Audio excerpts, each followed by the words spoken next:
Reform that reforms nothing. Commencing May 1st, 2022, a new rule of the Utah Rules of Civil Procedure will be in force, Rule 100A. While I enthusiastically support the intention behind Rule 100A, which I will get to in a moment, reviewing the rule reveals it to be poorly structured, and I do not expect it to be followed strictly or even earnestly by most courts or attorneys.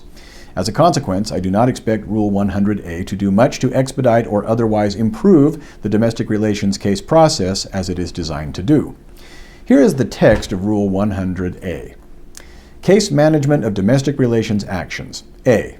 Case management tracks. All domestic relations actions, as defined in Rule 26.1, will be set for a case management conference before the court or a case manager assigned by the court after an answer to the action is filed.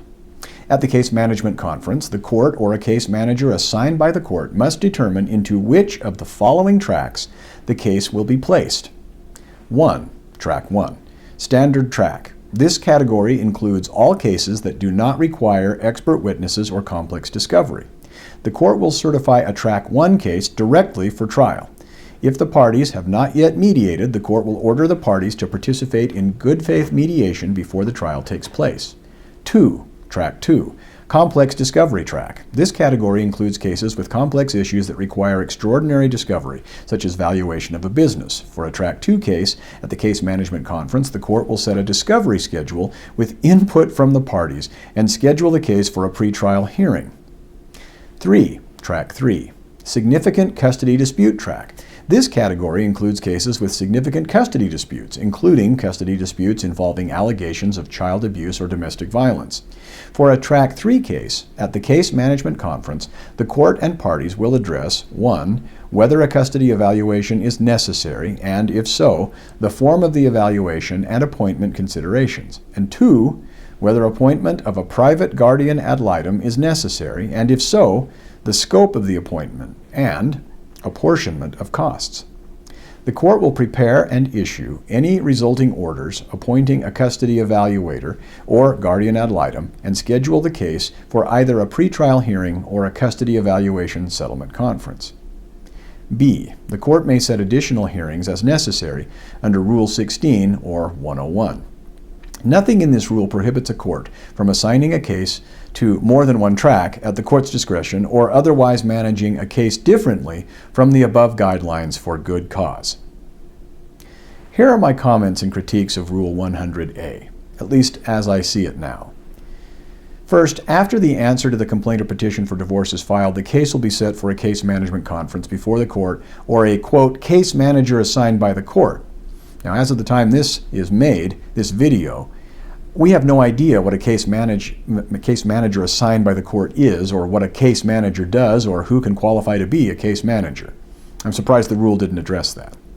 Case management conferences usually go nowhere because nobody wants to be held to a deadline if he or she can avoid it, so nothing in Rule 100A gives me any reason to believe that a Rule 100A case management conference will be any exception to the current standard operating procedure.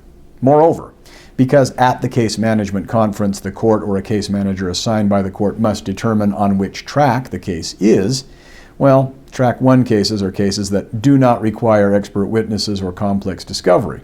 Track 2 cases are cases that deal with complex issues that require extraordinary discovery.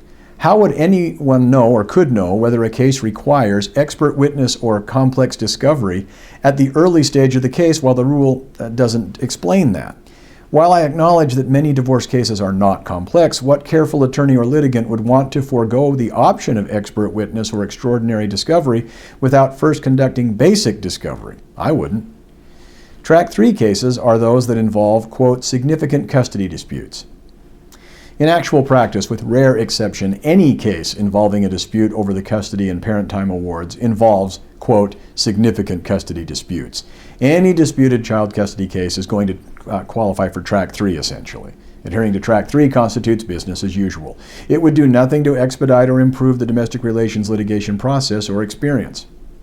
In my opinion, in light of A, far faster, more accurate and probative and less expensive alternatives to the conventional custody evaluation process, and B, the way custody evaluations are performed in Utah, virtually every custody evaluation is unnecessary in my experience. Rule 100A does not articulate any criteria by which the question of whether a custody evaluation, quote, is necessary, close quote, is resolved. As to determining, quote, the form of the evaluation, close quote, I have yet to have a court determine the form of the evaluation when I have proposed certain elements of the form and of the process to be followed. The court basically leaves it to the custody evaluator and avoid addressing the matter altogether.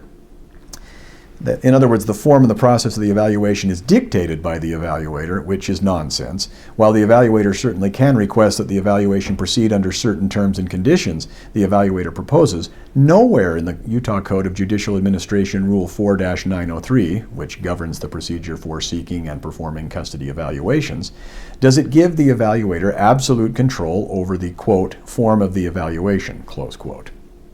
As to whether appointment of a private guardian ad litem is necessary, rarely, if ever, have I experienced a guardian ad litem, also known as a GAL, adding value to the fact-finding or just in the resolution of a case in general. GALs are generally even less useful than custody evaluators. Where a custody evaluator and GAL are appointed, the result is wasted time and money, as well as a great deal of confusion. I do not see why under tracks 2 and 3 a trial date is set and the other deadlines for cases are determined by working backward from the trial date.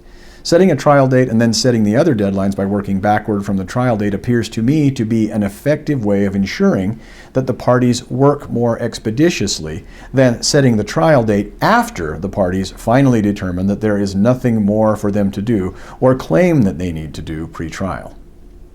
I predict that Rule 100A will go down in history as our most so-called improvement efforts of the court system as a well-intentioned half measure. In other words, one that was neither crafted nor implemented well.